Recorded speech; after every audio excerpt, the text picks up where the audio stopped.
ഈ ബ്രുവറി അവിടെ കൊണ്ടുവരുമ്പോൾ സർക്കാർ പറയുന്ന ഒരു പ്രധാനപ്പെട്ട കാര്യം അത് കാർഷിക മേഖലയ്ക്ക് ഗുണം ചെയ്യുമെന്നാണ്. പിന്നെ ജലലഭ്യതയെക്കുറിച്ച് അതാണ് ഇനി അടുത്ത പ്രശ്നമെങ്കിൽ അത് നൽകുന്നത് ജല അതോറിറ്റിയാണ്, അവരുമായി കരാറിലായിട്ടുണ്ടെന്നാണ്. പിന്നെ ഈ ലൈസൻസിൻ്റെ കാര്യമാണെങ്കിൽ അല്ലെങ്കിൽ അനുമതിയുടെ കാര്യമാണെങ്കിൽ പ്രാരംഭ പ്രവർത്തനങ്ങൾക്കുള്ള അനുമതി മാത്രമാണ് നൽകിയിരിക്കുന്നതെന്നാണ്. പക്ഷേ സർക്കാർ നേരിടുന്ന പ്രധാനപ്പെട്ട പ്രശ്നം പഞ്ചായത്ത് ശക്തമായ രംഗത്ത് വന്നിരിക്കുന്നു. പഞ്ചായത്ത് അറിഞ്ഞിട്ട് പോലുമില്ല ഇങ്ങനൊരു പദ്ധതി വരുന്നത് എന്നതാണ് അവരുടെ വാദം. രണ്ടാമത്തെ കാര്യം, ജനങ്ങളെ ഇത് നേരിട്ട് ബാധിക്കുമെന്ന ആശങ്കയിൽ കഴിയുന്ന ജനങ്ങളെ ഇത് അറിയിച്ചിട്ടില്ല. മൂന്നാമത്തെ കാര്യം, ഒരു പരിസ്ഥിതി ആഘാത പഠനം നടത്തിയിട്ടില്ല. കാരണം ഭൂഗർഭ ജലലഭ്യതയുടെ കാര്യത്തിൽ റെഡ് സോണായി പരിഗണിക്കുന്ന മേഖലയിലാണ് ലക്ഷം ലിറ്റർ വെള്ളം ഉപയോഗിച്ചിട്ടുള്ള മദ്യനിർമ്മാണ കമ്പനിക്ക് ഉള്ള അനുമതി സർക്കാർ കൊടുക്കുന്നത്. അപ്പോൾ അവിടെ ഒരു പരിസ്ഥിതി ആഘാത പഠനം നടത്തിയിട്ടില്ല. അപ്പോൾ ജനങ്ങളുടെ ആവശ്യങ്ങൾക്കും പരിസ്ഥിതിയുടെ നിലനിൽപ്പിനെക്കുറിച്ചും പരിഗണിക്കാതെ ഈ നടപ്പാക്കപ്പെട്ട ഒരു പദ്ധതി എന്ന ഒരു ആരോപണം സർക്കാർ നേരിടുകയാണ്. അതിന് പുറമെയാണ് ഒയാസിസ് പോലെ ഒരു കമ്പനിയെ ഇതിലേക്ക് വലിച്ചിഴയ്ക്കുന്നതിന് പിന്നിൽ അഴിമതിയുണ്ട് എന്ന പ്രതിപക്ഷത്തിൻ്റെ ആരോപണം. ഇതിനെല്ലാം സർക്കാർ മറുപടി പറയണ്ടേ?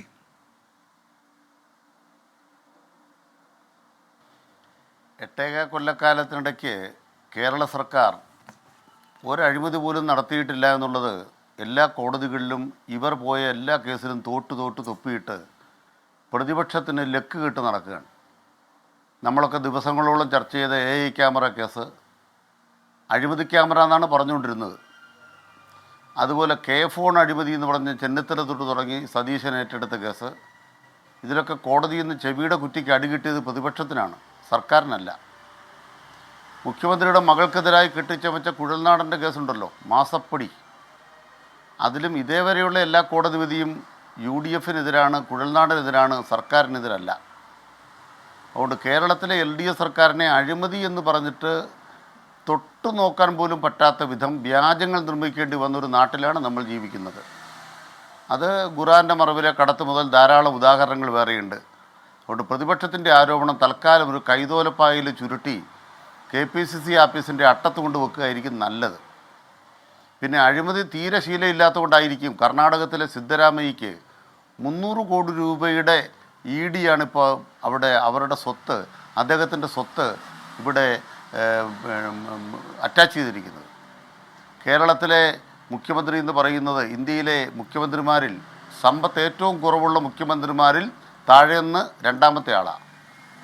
എട്ടേക കൊല്ലക്കാലം കൊണ്ട് കേരളത്തിലെ മുഖ്യമന്ത്രിയാവട്ടെ ഒരു മന്ത്രിയാവട്ടെ ഒരു തെറ്റും ചെയ്തിട്ടില്ല എന്ന അഭിമാന പുരസ്സരം തലയുയർത്തി പിടിക്കുമ്പോൾ ഞങ്ങളുടെ മേലെ അഴിമതി എന്നൊരു വാക്ക് വെച്ചിട്ട് ആരും വർത്താനം പറയണ്ട.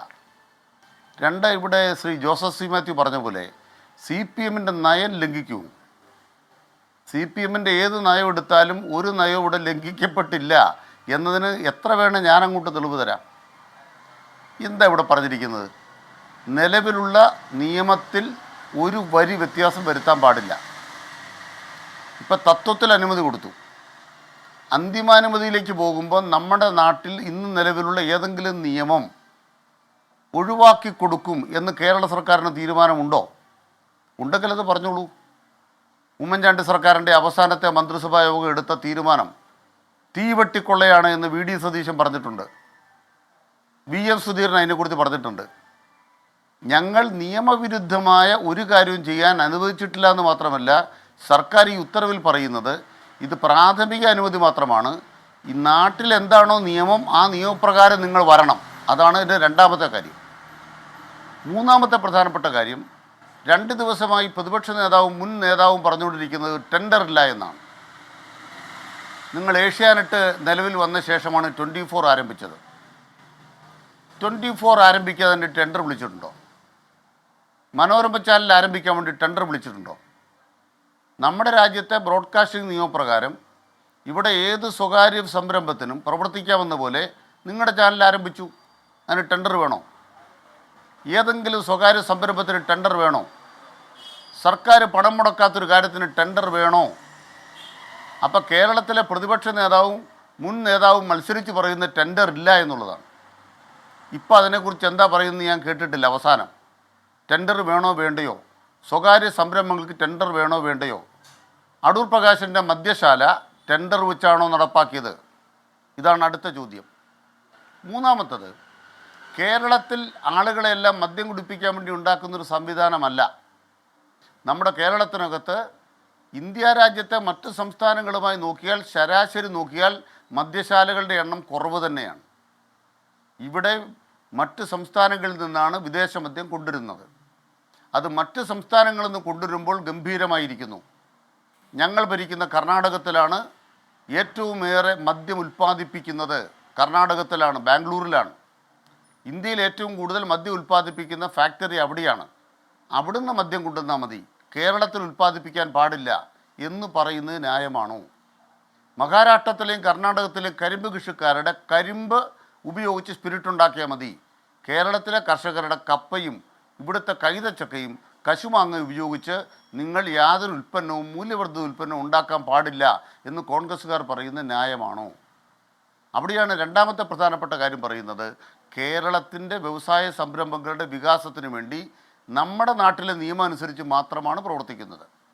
മൂന്നാമത്, ബ്രൂവറി എന്ന് പറയുന്നത് ഏതെങ്കിലും ഒരു കമ്പനിക്ക് മാത്രമായി കുത്തക എഴുതി കൊടുത്തിട്ടില്ല. ഇപ്പോൾ ഇവിടെ ഒരു കമ്പനിയുടെ പേര് പറഞ്ഞു, ഒയാസിസ്. അവരാരംഭിക്കുന്ന മുമ്പ് തന്നെ ചട്ടങ്ങൾ പാലിച്ച് ലൈസൻസിന് അപേക്ഷ കൊടുത്താൽ മറ്റേതൊരു സ്ഥാപനത്തിനും ആരംഭിക്കാം. അതുകൊണ്ട് കോൺഗ്രസ്സുകാർ പുതിയ സ്ഥാപനങ്ങളുമായി വരട്ടെ. ബഹുമാനപ്പെട്ട ജോസഫ് സി മാത്യു പറയുന്ന പോലെ ആരംഭിക്കാൻ പറ്റുന്ന സ്ഥലത്ത് സ്വകാര്യ സംരംഭകർ ആരംഭിച്ചോട്ടെ. അദ്ദേഹം വെള്ളത്തിൻ്റെ ബുദ്ധിമുട്ട് പറഞ്ഞാൽ വെള്ളമുള്ള സ്ഥലത്ത് ആരംഭിച്ചോട്ടെ, അതിന് ലൈസൻസ് കൊടുക്കും. അപ്പോൾ അങ്ങനെ കൊടുത്തു കഴിയുമ്പോൾ ഇവർ പൂട്ടിക്കോളുമല്ലോ. ഇവരോട് മത്സരിക്കാൻ തക്കവണ്ണം മറ്റ് കമ്പനികൾ വെള്ളമുള്ള സ്ഥലത്ത് വന്ന് പ്രവർത്തിക്കട്ടെ. ഞങ്ങൾക്കാർക്ക് തർക്കം ഈ ഒയാസിസിന് കൊടുക്കണമെന്ന്. അവരവിടെ സ്ഥലം വാങ്ങിച്ച് അവിടെ നിയമപ്രകാരം അനുവാദത്തിന് അപേക്ഷിച്ചപ്പോൾ അനുവാദം കൊടുക്കത്തക്കതായി കണ്ടു. ഇനി അനുവാദം കൊടുക്കത്തക്കതായി കണ്ടിട്ടുണ്ടെങ്കിൽ, നിയമവിരുദ്ധമായതിലുണ്ടെങ്കിൽ നിയമ നടപടിക്ക് അവകാശമില്ലേ? ആർക്കും അവകാശമില്ലാത്തത്? ഇനിയാണ് കുടിവെള്ളവുമായി ബന്ധപ്പെട്ട കാര്യം.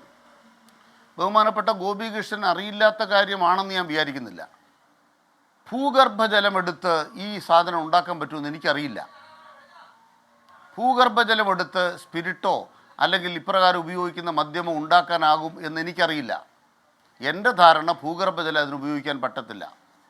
അതുകൊണ്ട് ഭൂഗർഭജലത്തിൻ്റെ കണക്ക് പറയേണ്ട കാര്യമുണ്ടോ എന്ന കാര്യം പരിശോധിക്കണം. പിന്നെ വാട്ടർ അതോറിറ്റി പിരിച്ചുവിടണമെന്നാണ് പറയുന്നത്. വാട്ടർ അതോറിറ്റി എന്ന് പറയുന്നത് നമ്മുടെ വീടുകളിൽ വെള്ളം കൊടുക്കുന്ന ഒരു സ്ഥാപനം തന്നെയാണ്. അതോടൊപ്പം തന്നെ വ്യവസായ അടിസ്ഥാനത്തിൽ പ്രവർത്തിക്കുന്ന സ്ഥാപനങ്ങൾക്കും ഉയർന്ന നിരക്കിൽ വെള്ളം കൊടുത്താലേ ആ സ്ഥാപനം നിൽക്കൂ. അതുകൊണ്ട് വ്യവസായ സ്ഥാപനങ്ങൾക്കും വെള്ളം കൊടുക്കുന്ന സ്ഥാപനമാണ് വാട്ടർ അതോറിറ്റി എന്ന് ബഹുമാനപ്പെട്ട ജോസഫ് സി മാത്യുവിന് അറിയത്തില്ലേ? അവരുടേതായ ഒരു കണക്ഷൻ എടുത്ത് കുറച്ച് വെള്ളം അവിടെ നിന്ന് കൊടുത്താൽ, അതുപോലെ തന്നെ റെയിൻ വാട്ടർ ഹാർവെസ്റ്റിങ്ങിൻ്റെ ഭാഗമായി വെള്ളം ലഭ്യമായാൽ അതുപയോഗിച്ചൊരു യൂണിറ്റ് ആരംഭിക്കട്ടെ. 4 ഘട്ടം കൊണ്ട് ഇത് പൂർത്തിയാകൂ. ഇപ്പോൾ ഒരു പ്രാഥമിക അപേക്ഷ കൊടുത്തിരിക്കുന്നു, അതിൻ്റെ ഭാഗമായ ഒരു ബോട്ടിലിംഗ് ആരംഭിക്കുന്നു. അതിൻ്റെ തുടർച്ചയിൽ അവിടെ ഈ പറയുന്ന കാര്യങ്ങൾ ഉണ്ടെങ്കിൽ മാത്രമല്ല ഇത് മുന്നോട്ട് പോകൂ. ഇതല്ലാതെ മറ്റേതെങ്കിലും ഒരാൾ എവിടെങ്കിലും അപേക്ഷ കൊടുത്താൽ ഒരു വ്യാപാര സ്ഥാപനം ആരംഭിക്കുന്ന പോലെ, ഒരു മാൾ ആരംഭിക്കുന്ന പോലെ, ഒരു ബാർ ഹോട്ടൽ ആരംഭിക്കുന്നത് പോലെ ഇതൊരു വ്യാപാര സ്ഥാപനം മാത്രമാണ്. അവിടെ അനുവദിക്കാൻ വേറൊരു സ്ഥലത്തും അനുവദിക്കുന്നതിന് ആർക്കാ തടസ്സം? അതുകൊണ്ട് ഒയാസിസിനെ കേരള സർക്കാർ തിരഞ്ഞെടുത്തിട്ടില്ല. ഡൽഹി മദ്യനയത്തിൽപ്പെട്ട കമ്പനി ശരിയായിരിക്കാം, അതുമായി ബന്ധപ്പെട്ട് കേസ് കാണും. പക്ഷേ ആ കേസ് മാത്രമല്ല ആ കമ്പനി ഉടമയുടെ മകൻ ഗൗതം മൽഹോത്രയെ ED അറസ്റ്റ് ചെയ്യുകയും ചെയ്തിരുന്നു. ആയിക്കോട്ടെ. ഞാൻ പറയുന്നത് പ്രധാനപ്പെട്ട കാര്യം ഞാൻ പറയുന്നത്, നമ്മൾ ഒരു കമ്പനി ഇവിടെ അനുവാദത്തിന് അപേക്ഷ കൊടുത്തു. ഒരു കമ്പനി അനുവാദത്തിന് അപേക്ഷ കൊടുക്കുമ്പോൾ കേന്ദ്ര സർക്കാർ ഈ കമ്പനിയെ ലിസ്റ്റ് ചെയ്തു തന്നു. എന്താ ലിസ്റ്റ് ചെയ്യാൻ കാരണം? പെട്രോളിനകത്ത് ഈ പറയുന്ന മെഥനോളിൻ്റെ ജൈവിക അംശമുള്ള 20% കൂട്ടിച്ചേർത്ത് പെട്രോൾ വിൽക്കണം എന്നൊരു പുതിയ തീരുമാനം കേന്ദ്ര സർക്കാർ എടുത്തു. അതിന് പെട്രോളിയം കമ്പനികളുടെ പാർട്ട്ണറായി ഈ കമ്പനിയെ കേന്ദ്ര സർക്കാർ തീരുമാനിച്ചു. സ്വാഭാവികമായും ഈ കമ്പനിക്ക് കേരളത്തിൽ ലൈസൻസിന് അപേക്ഷ കൊടുക്കാൻ അവകാശമുണ്ടാകും. അങ്ങനെ കൊടുക്കുന്ന ലൈസൻസിൻ്റെ അപേക്ഷ ഒരു ED ഒരാളെ പ്രതിയാക്കി എന്നതുകൊണ്ട് നമുക്ക് റദ്ദാക്കാൻ പറ്റുമോ? ശരി, നമുക്ക് ഒഴിവാക്കാൻ പറ്റുമോ? ശരി, അതായത് അഡ്വക്കേറ്റ് അനിൽകുമാർ, താങ്കൾ പറഞ്ഞു വരുന്നത് ഈ ബ്രൂവറി അനുവദിക്കാനുള്ള തീരുമാനം എല്ലാ നിയമ നടപടികളും പാലിച്ചാണ്. ലൈസൻസ് നൽകുന്ന കാര്യത്തിൽ പ്രാരംഭ പ്രവർത്തനങ്ങൾക്കുള്ള തത്വത്തിലുള്ള അംഗീകാരമാണ് നൽകിയിരിക്കുന്നത്, മറ്റെല്ലാ കാര്യങ്ങളും പാലിക്കുമെന്നുള്ളതാണല്ലോ താങ്കൾ പറഞ്ഞതുവരെയുള്ള കാര്യം?